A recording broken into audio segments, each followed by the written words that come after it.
What's going on, YouTube? Before I get started, if y'all can hit that like and subscribe button, it'd be greatly appreciated.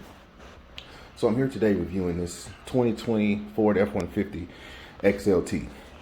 So I got this truck from Enterprise as a temporary replacement for my Titan, because I did a video a while back highlighting the two things that I hate about it, and I'll link that to the description of this video. But it was a bunch of chips in the front end. So as it turns out, they end up replacing the whole grille. I think they're gonna fix the hood, the side panels. I actually add a picture of what my Titan looks like right now while it's getting fixed to this video. But yeah, so back to this truck. In my opinion, this truck is not a suitable replacement for my Titan, just based on the trim level. I mean, my Titan is a SL. This is clearly an XLT. So obviously the features are going to be slightly different. I mean, this truck is more on the base model side, where my truck is more on the upper trim level side. I think that a good suitable replacement for my Titan would have been a Lariat. So maybe, I guess they didn't have the Lariats available, or maybe they just didn't have them at all. But this truck is definitely not a replacement. But nonetheless, I'm gonna go ahead and review it. So as you can see right off the bat, there are no running boards. So, I mean, it's not a problem for me to get in, but I can see where shorter people may have some challenges trying to get into this thing.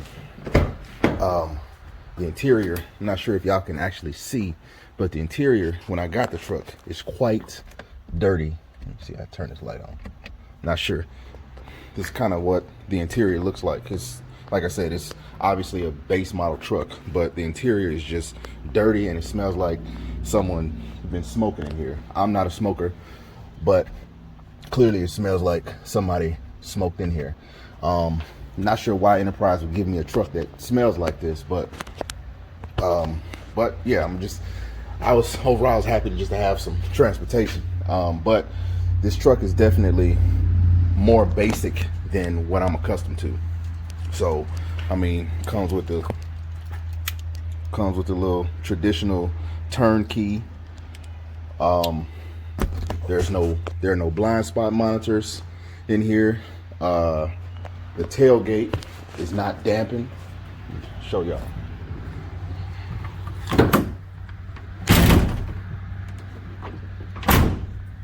There's no spray on bed liner.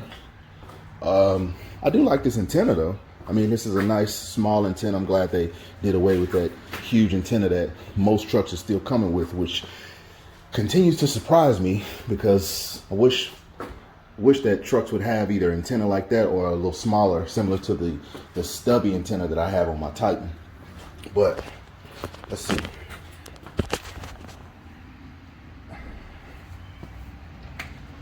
There are no floor mats in here.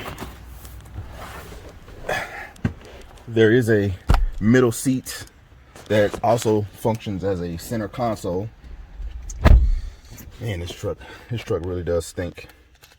I kind of hate driving this truck, just given that it stinks, and then when I get out, my clothes smell like I've been smoking. And if for you non-smokers, you understand exactly what I'm talking about. But let's see, when you start it, I mean, just a basic start, that typical Ford chime on it. One of the things I absolutely hate on this truck is the auto start stop. This thing just cuts off, cuts back on. It's just extremely annoying. If I ever had a Ford, obviously I wouldn't get an F-150 at this trim level. I would go with the King Ranch or above if I ever decide to buy one. But from what I understand, the new ones have a lot of rust issues, which would piss me off, given that those are like $70,000 trucks. So that would definitely piss me off and would deter me from buying it. I'd rather choose anything from Ram, another Nissan, or hell, maybe even a Toyota. I'm not really a fan of Chevys that much, but I choose the Ford over the Chevy. That's just my opinion. But yeah, this start stop feature, if I remember, I will typically turn this thing off. One of the things I absolutely love about this truck though is the backup camera.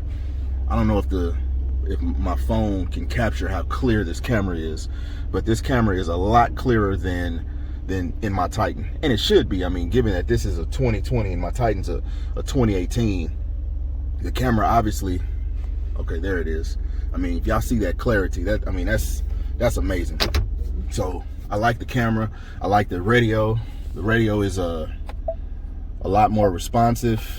It's it's more modern, which is what I absolutely like. One of the things I don't like about this is, outside of the obvious basicness of it, is there's no four-wheel drive on here. I mean, it's raining outside, but there's clearly no weather that would permit me from engaging four-wheel drive, but it's nice to have it just in case. So but I do like the drive of this truck. I mean, this truck drives surprisingly smooth. The steering wheel is obviously, I think it's assisted. It's that assisted steering, but it's not overly assisted like those Cadillacs and Lincolns from the 90s and back. Those are you had no feel, no road feel. This still provides you with a good bit of road feel, but the steering is just nice. It's more of a luxury feature than it is an annoyance. So I like that aspect of this steering. The ride, I mean, you can do about 80 in this thing, and it's extremely smooth. It's a lot smoother than the Titan, I will say that.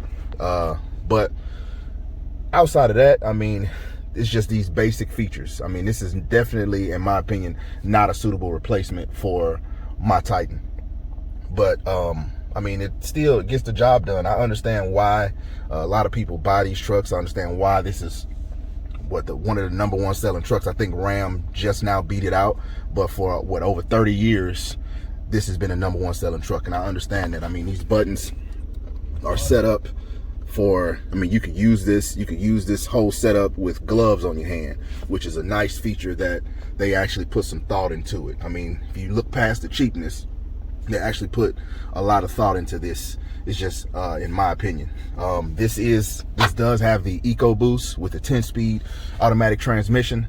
Now, not a fan of the EcoBoost. I'm really not. I just think there's no replacement for displacement. So I'd pick a V8 all day. But when you do get on this thing, it is nice to hear those turbos kind of spool up. It's just, I mean, for me, it's kind of nice to see that. And this thing does have got a little bit of power, got a little bit of get up and go. So I like that as well. I'm gonna show y'all this, the engine of this truck. Let's see, pop this hood.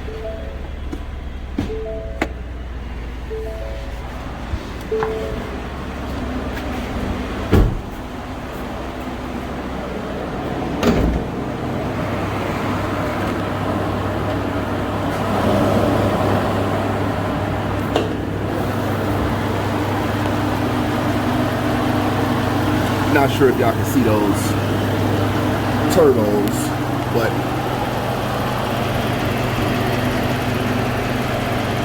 I was able to spot one earlier. Can't really see it now. Just kind of, oh, there it is. Not sure if y'all can see it, but I can see one of the turbos from here. I mean, it was surprising to see how small these turbos are. I was under the impression that they would be a little bigger, but I mean, personally, I would not get this.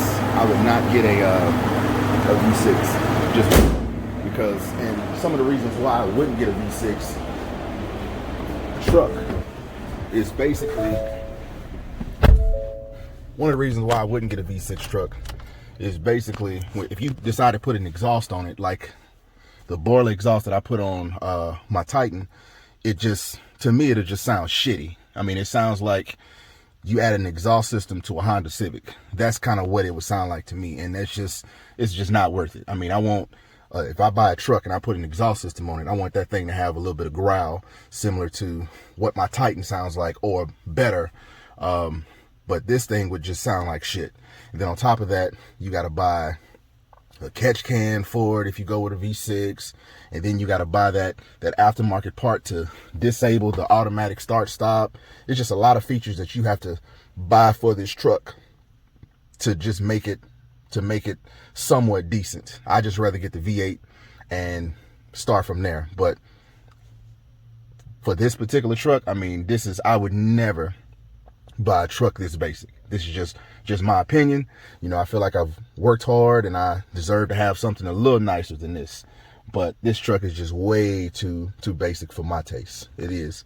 But all in all, that's my review of this 2020 Ford F150 XLT. I was impressed. Like I said, I was impressed with the ride. I love the steering, the backup camera. But other than that, not a fan of this particular model. I'm sure I would be more so of a fan of a King Ranch, Platinum, or Lariat in a V8 package. But this is terrible. But that's my review of it. Y'all have a nice day.